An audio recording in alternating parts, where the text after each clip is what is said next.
Alhamdulillah nih gubernur sekarang ya kita bilang walaupun mungkin bukan langsung dari dia tapi orang-orang yang berkaitan ke sana melirik ke sini. Saya berharap ini menjadi proyek percontohan daripada normalisasi kali kecil begini menjadi kali yang banyak manfaatnya buat masyarakat semuanya. Insya Allah ke depannya nih Kali Hitam jadi berubah gitu. Insya Allah berubah, nanti jadi aset wisata untuk warga, masyarakat menikmati nanti mungkin 5 tahun, 10 tahun ke depan mungkin bagus ini kali, insya Allah. Assalamualaikum Sobat Jelajah Jakarta. Begitulah harapan yang diutarakan oleh dua warga yang bermukim di pinggir Kali Hitam ini. Tanpa harus menunggu bertahun-tahun pasca dirapihkan oleh Suku Dinas Sumber Daya Air Sudin SDA Jakarta Timur pada tahun 2024 lalu, alhamdulillah, mulai pertengahan awal Agustus 2025 ini, harapan warga Kali Hitam tadi dikabulkan oleh Pemprov DKI Jakarta. Dalam hal ini oleh Sudin SDA Jakarta Timur. Jos banget kan?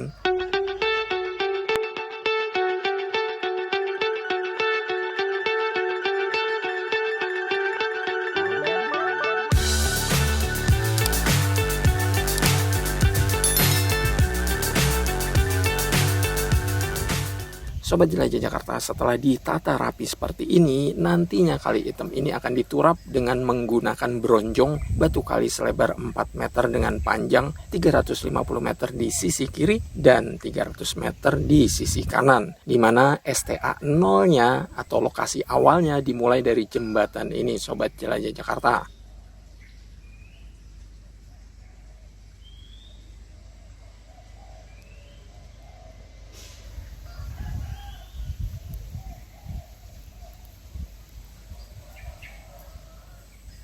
Selain penurapan dengan batu kali, proyek pekerjaan konstruksi dan penataan saluran PHB Induk Kramat Jati ini meliputi pula pembangunan jalan inspeksi, railing pagar pengaman, dan lampu penerangan.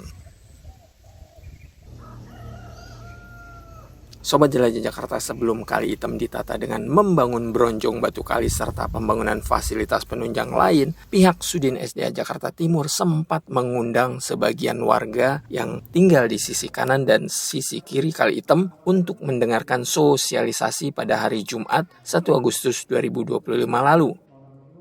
Acara sosialisasi ini dihadiri oleh Lurah Cililitan, Pak Karya, perwakilan Sudin SDA Jakarta Timur, serta kontraktor pelaksana proyek, yakni dari PT Lira Permata Cibubur. Nah, di sini saya akan melaporkan tentang sedikit ya teknis kegiatan pekerjaan ini.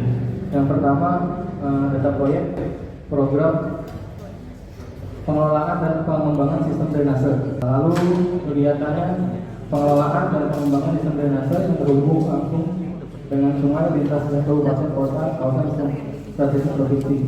Sobat Jelajah Jakarta, tentu direalisasikan harapan warga pinggir Kali Hitam ini tidak lepas dari peran inisiator atau sosok di balik usaha inisiatifnya menjadikan Kali Hitam rapi, tertata, dan tentu saja banjir bisa diminimalisir. Alhamdulillah, saya sempat menjumpai inisiator Kali Hitam ini, yakni Pak Haryono. Pada dasarnya kita waktu itu masih di Ketua Forum RW Kelurahan Cililitan, punya inisiatif dan punya keinginan untuk gimana caranya sih ini Kali Hitam ini, yang disebut Kali Hitam itu, apalagi sudah ada kabar bahwa di wilayah Kali Hitam itu di RT 6 RW 7 tuh sudah ada kampung zombie.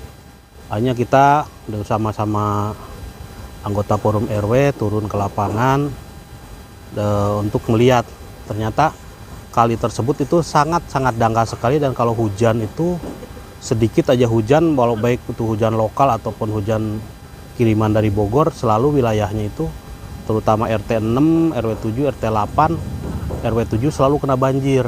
Nah, dengan adanya itu kami bersama-sama, kebetulan pas waktu itu kan pas musim kampanye tuh, pas musim kampanye untuk pemilu legislatif dan pemilihan presiden, dan ada emang salah satu calon anggota dewan yang sudah menjadi anggota dewan juga itu dengan dari PKS ya. Hanya kami mendekatkan itu, dan kebetulan dia ada di Komisi D, yaitu yang bernama Pak Haji Suhaimi. Biasa kita panggil Pak Ustadz.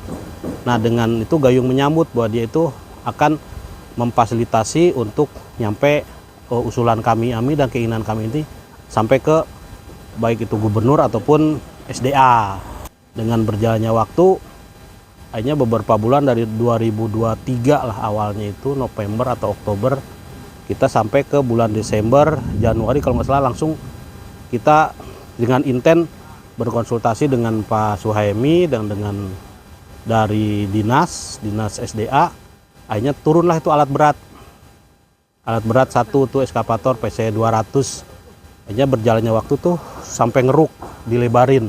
Tapi sebelum itu kita sosialisasi juga ke warga, nanya-nanya bahwa ini tanah siapa, tapi ada informasi katanya tanah zaman dulu udah dibebaskan, tapi itu simpang siur juga kita nggak tahu. Tapi dengan diturapnya ini kita komunikasi, ada yang nanya ini biar lebih gede, air biar berjalan lancar, mungkin bisa mengurangi banjir. Kalau banjir tetap ada tapi mungkin bisa berkurang. Akhirnya berjalannya waktu sampai dikeruk lebar, ada sampai 14 meter, ada yang 16 meter, kedalaman bisa sampai 6 meter waktu itu dikeruk ini. Hanya berjalan itu. Nah berikutnya kami itu sampai mengadakan festival ya waktu itu, festival Kali Item. Tujuan kami itu untuk mengumpulkan warga dan kita berbicaralah di situ gimana caranya supaya kali ini bersih, supaya warga itu sadar akan kebersihan lingkungan, tidak buang sampah ke kali. Karena selama ini sampai sekarang pun ternyata warga mungkin yang di bantaran kali dari atas masih banyak yang buang sampah kali. Nyatanya seperti ini kan sekarang ada banjir hujan dikit aja kan sampahnya sedemikian rupa. Walaupun ada petugas dari badan air di sini 6 orang, tapi tidak, istilahnya kurang efektif lah bagi kami. Karena tenaga 6 orang dengan segini panjangnya kali dan sampah begitu banyak, kayaknya tidak bisa tersalur, tidak bisa teratasi lah sampah tersebut. Jadi dengan adanya itu kami mengadakan itu festival Kali Item.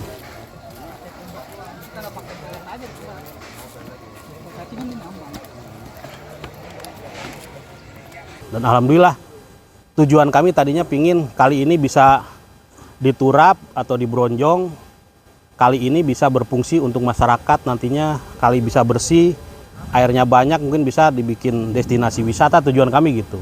Sobat Jelajah Jakarta, dalam sosialisasi di kantor Kelurahan Cililitan, Jakarta Timur, ada sebagian warga yang sempat berkomentar bahwa pekerjaan yang akan dilakukan oleh Sudin SDA Jakarta Timur ini melalui kontraktor pelaksana percuma, sia-sia. Kenapa?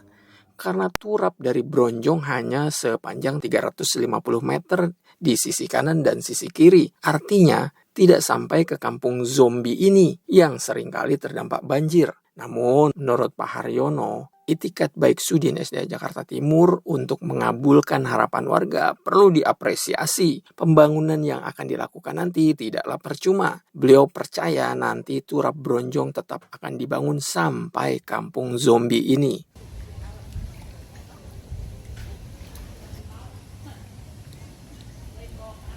Dulu ya, alangkah baiknya dimulai dulu aja gimana caranya supaya ini tujuan awal kita tuh untuk bisa dirapihkan ini Kali Item. Mungkin kan anggaran pemerintah juga kan mungkin bertahap ya, nggak bisa langsung. Mungkin ke depan mudah-mudahan anggaran ada lagi bisa dilanjut ke sana gitu kan. Karena emang yang banyak keluhan kan ini di daerah RT 7 RW 6 yang disebut dengan kampung zombie itu, warganya kan sudah pada nggak ada di situ lah. Kampung zombie karena kosong gitu kan. Dan dia mengharapkan sih emang itu untuk bisa dibebaskan atau direlokasi warganya, tanahnya dibebaskan, dan itu mungkin bisa dijadikan embung di situ. Karena selama ini kadang-kadang saya suka membahasakan tinggalnya itu benar-benar dengan kali itu udah sejajar. Sobat Jelajah Jakarta, dalam sosialisasi juga ada yang mempertanyakan soal tanah yang akan digunakan dalam pembangunan bronjong batu kali. Apakah tanah tersebut tidak diganti untung oleh Pemprov DKI Jakarta? Sebagai inisiator, Pak Haryono melihat sebelum akan dibangun turap bronjong, jika ada yang protes soal tanah, seharusnya disampaikan saat Sudin SDA Jakarta Timur melakukan perapihan dengan menggunakan beko seperti ini, bukan saat akan mau dibangun turap bronjong. Nah, waktu pas kita lagi di situ dengan Pak mantan RW kemarin, RW 6 itu pernah sounding ke bawah, ada cerita simpang siur lah bahwa tanah tersebut itu dulu sebelumnya proyek udah ada dari zamannya gubernur-gubernur yang terdahulu, kami mungkin belum di sini. Nah itu makanya tuh dari Al-Hawi, dari mulai Pak RT 6 ke sana udah ada turap kan, itu tembok tuh ke sana. Nah ke sini kan belum. Warga yang ada kemarin toh ngadain pengerukan dan pelebaran ini, warga juga kalau saya nggak ada yang nemui kami untuk komplain atau gimana. Jadi berjalan biasa-biasa aja, berarti kan warga sudah tahu bahwa ini batas tanah saya sekian-sekian mungkin gitu. Sobat Jelajah Jakarta, dari wawancara dengan beberapa warga di sisi kanan dan juga sisi kiri, selama ini memang tidak ada yang mempermasalahkan tanah yang sudah ditata oleh Sudin SDA Jakarta Timur ini. Mereka malah bersyukur Kali Item yang dahulu kecil kini berubah menjadi besar dan kelak menjadi destinasi wisata baru bagi warga sekitar, bahkan dari berbagai wilayah di Jakarta Timur dan sekitar. Dari gerakan entah dari Pemda atau apa, sudah mulai berubah lah wujudnya. Jadi yang dulu kecil, cetek, hitam, ya sekarang banyak orang yang udah coba ngelirik bang ke sini bang. Jadi udah tadinya tanah ini kali ini bukan apa-apa. Sekarang orang pada ngelihat Kali Item tuh, wah kayak begitu, bisa kita jalan, punya akses, kita bisa dari mana-mana bisa ke sini. Apalagi kemarin ada event namanya Festival Kali Item. Sobat Jelajah Jakarta, seperti apa proyek pekerjaan konstruksi dan penataan saluran PHB Induk Kramat Jati yang dilakukan kontraktor di Kali Item ini? Tunggu update pembangunannya hanya di Jelajah Jakarta. Anda akan menyaksikan progres pembangunan dari mulai awal pembangunan sampai hasil akhirnya. Sampai jumpa di episode Jelajah Jakarta selanjutnya. Salam persatuan. Wassalamualaikum warahmatullahi wabarakatuh.